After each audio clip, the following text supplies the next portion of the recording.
Ma meilleure idée pour vivre dans une maison originale et économique, j'habite dans une maison conteneur. Bienvenue. Quand on s'est connu avec Claire Hélène, on a immédiatement pensé à une maison, c'est-à-dire faire notre maison qui soit adaptée à notre mode de vie.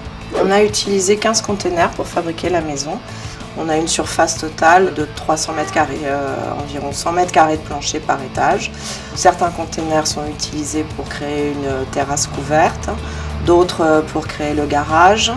Et puis on a un empilement central qui est la colonne vertébrale de la maison, où on les a tous découpés au niveau du plancher et de leur plafond pour créer la cage escalier. Comme pour une maison normale, il faut déposer un permis de construire. Il faut considérer le container comme un matériau structurel et non pas comme un objet extraordinaire. Ils ont livré étage par étage. Si on considère un mois pour les fondations plus un mois de séchage, 3 demi-journées pour remonter la maison.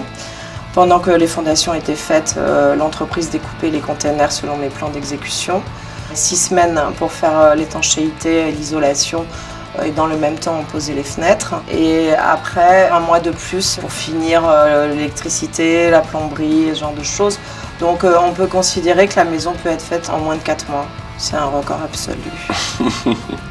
À l'époque où on a fabriqué la maison, le container était aux alentours de 1 500 €.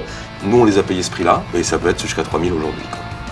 La maison nous est revenue aux alentours de 700 € du mètre carré, c'est-à-dire 150 000 € pour 300 mètres carrés. Du coup, on a beaucoup d'espace pour un coût moins important. Vivre dans un container, c'est pas agréable. Vivre dans 15 containers, c'est très agréable.